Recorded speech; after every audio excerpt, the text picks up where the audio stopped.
Here, just here, on this mossy stone, is a name I loved in days long gone, of a creature so little akin to earth that she seemed a being of celestial birth, with her radiant eyes and her shining hair, and her brow all unshadowed by earthly care, and her dancing step and her laugh of glee. Oh, can it be? Can it be that save her name on this mossy stone, for record the earth hath none?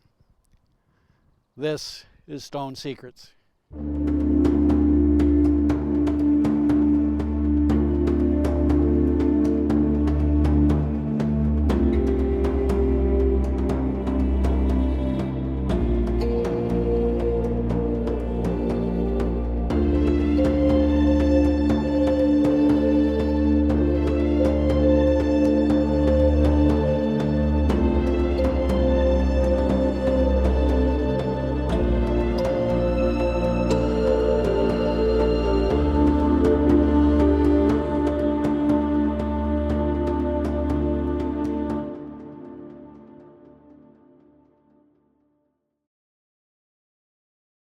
The opening stanza of this 19th century poem entitled Here seems to capture the Victorian essence of life and death. It's, in fact, this family and the story of this family is what has inspired this entire video series. This is the story of one family's life and death struggle to survive.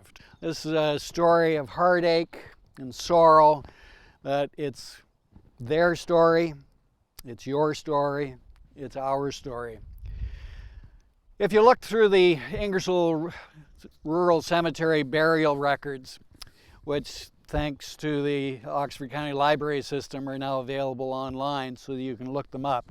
On the very first page, 1864, you'll see several surnames repeated, one after another after another. And the causes of death also echo across the page: scarlet fever, whooping cough, diphtheria as leading causes of death among so many of the residents. The sickening reality is that these entries show that one family in particular suffered a great deal over a very short span of time. This is the story of Peter Mair and his wife, Charlotte Crawford Mair. Peter was born in Louisville, Quebec in 1829, the seventh and eldest member of the Peter Mair Sr., Peter and Elizabeth Mair. By 1851, they were living in West Oxford Township, and within 10 years of that time, most of the family were living on Thames Street South here in Ingersoll. Peter Jr. married Charlotte in 1854 and shortly thereafter began to raise a family of their own. Elizabeth was born 1856, Mary 1857, another daughter Agnes in 1859, Edward and Peter Jr., Peter III, born lastly in 1864. Well, tragedy befell this family in the fall of 1864 when the shadow of death began to lurk at their door. In that fall, the children of Peter and Charlotte began to contract diphtheria. The infectious disease is caused by bacteria that's spread by respiratory droplets caused by people who sneeze and cough, kind of eerily similar to the transmission of COVID-19. And unless treated, the patient or the victim remains infectious for at least 2 to 3 weeks. Diphtheria bacteria infects and attaches itself to the lining of a person's throat and then attacks the whole respiratory system. Symptoms can include sore throat, swollen neck glands, yellow spots on their skin, and the creation of this mucous membrane that attaches itself to the lining of the throat. In fact, that's how the illness got its name, from the Greek word diphthera, meaning leather.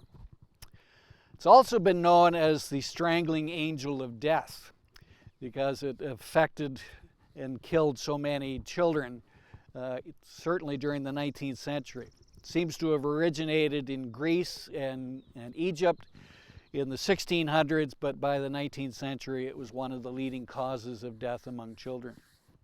Little Peter, the youngest child of Peter and Charlotte, their newest pride and joy, succumbed to the strangling angel on October 31st of 1864. He was just 4 months old. The very next day, 8-year-old Mary died from the same illness. 10 days later, 6-year-old Agnes succumbed. And the following day, on November 12th, 1864, brought the death of the eldest child, 9-year-old Elizabeth. She may have contracted it by trying to help her mother care for her younger siblings. The November 18th, 1864 edition of the Ingersoll Chronicle reported on the deaths of Agnes and Elizabeth, citing that 4 children of Peter and Charlotte had been lost within 13 days. The newspaper ran a short poem in conjunction with this obituary notice that goes as follows. "'Tis hard to part with those we love, 'tis hard to say goodbye, but still the dreaded time draws near, the parting hour is nigh. Oh, would that thou couldst stay, ever stay, and cheer the drooping heart, but no. Fate sternly has decreed that though we loved, we part." 1 week later, another death notice appeared in the same newspaper, that of 3-year-old William Wallace Mair, quote unquote, the only child of Peter Mair, Jr. of West Oxford, being the 5th child that Mr. Mair had lost within 21 days.